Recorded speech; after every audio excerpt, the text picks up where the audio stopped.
Hi there, I'm Andrea Koppel, and it's time for coffee, the podcast where you get to hear firsthand what the jobs and careers that interest you the most are really like. Hey there, Java junkies. Welcome to another K-Cup mini episode of Time for Coffee. By the way, K-Cups come in 3 sizes, single, double, and triple shots, or roughly 1 minute, 5 minutes, or 10 minutes in length. So if you don't have time to throw back an entire caffeinated career conversation, these K-Cup mini episodes of T4C can give you a quick caffeinated fix, whether you're on the go or you only have a few minutes to binge. So grab your mug and take a chug, because it's time for a caffeinated career double shot K-Cup with my guest, Dr. Aidyl Gonzalez-Serricchio.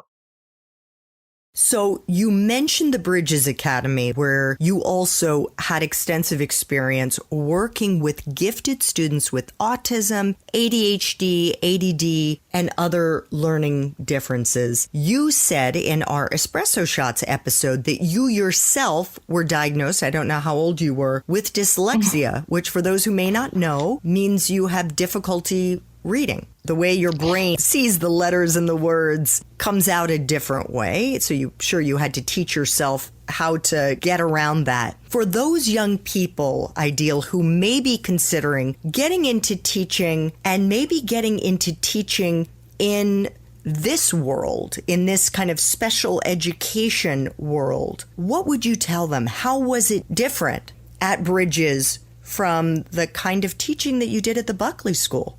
Definitely. I want to just tell you my story of how I found out I have a learning difference. I didn't know until I was in college. Again, coming from the South Bronx, no one knew about learning differences. Either you were able to stay in the class without disrupting or hurting anybody, or you're not able to, so you were in the special needs classes. And when I was coming up through my education, I was doing okay because I always read the exams and the tests and the homework because we were a bilingual school. But once I got into high school, since they stopped that, and my reading processing, I didn't know at the time, I wasn't doing very well. I remember my SATs, I didn't even break 1,000. And I was so worried. I remember my mom and my father. Again, I'm the first one who ever graduated from college in my family. So they're like, graduate from high school, get a little job. That's all they expected of me. That's a success story. I didn't want that because I saw so many of my friends die because of choosing the wrong path right in front of me. And I remember, and I want to just give props to this dean, and I wish I remember his name. He came by to Colonel Spellman. I went to that high school,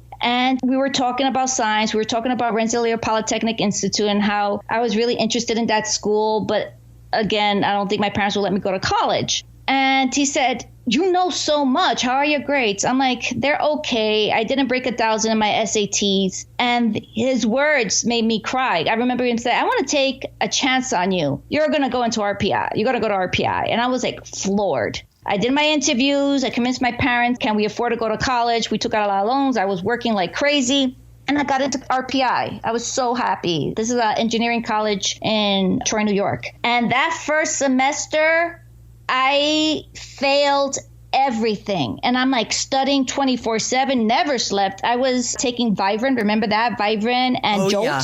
I needed to stay up all the time. I was also working to support myself. And I was also a cheerleader. And I was failing. My mother's like, "I told you so." I remember I called my mom and I told you so. And I'm like, okay, crap. I thought I was going to be a statistic. Just join a gang, just die by 21. Because that's basically what was conveyed to us, at least when I was growing up. Until I met my boyfriend, now husband, he noticed that I know so much, but I wasn't answering the questions that I was reading. And he grabbed me by my hand, took me to the learning center, interrupted a meeting from Dr. Brown. And "I'm sorry I'm interrupting your meeting, but she needs help."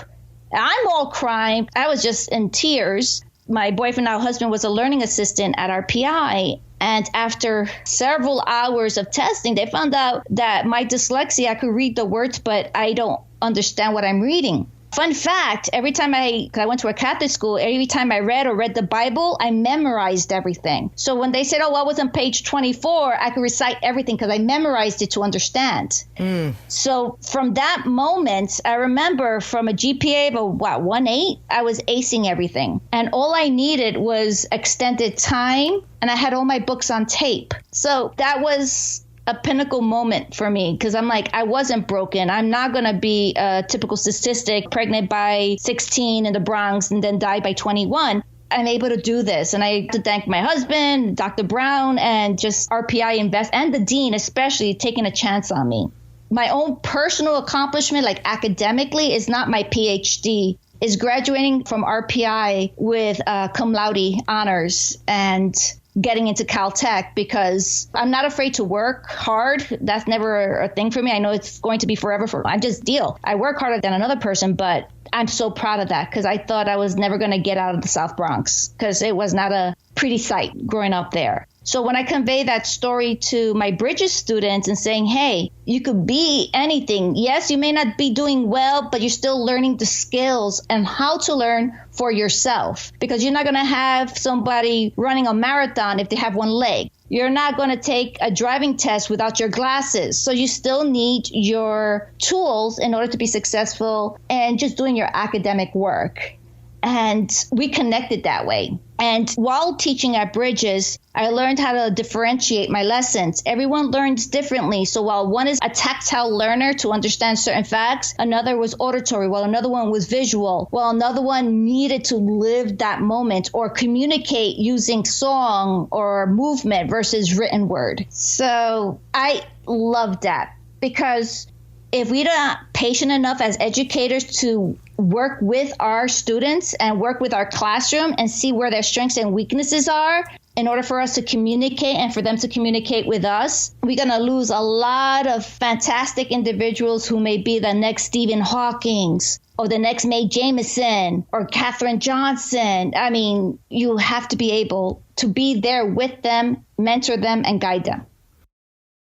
Thanks for tuning in to this K-Cup mini episode of Time for Coffee. If you want to listen to our entire caffeinated career conversation, please check out the show notes for this episode.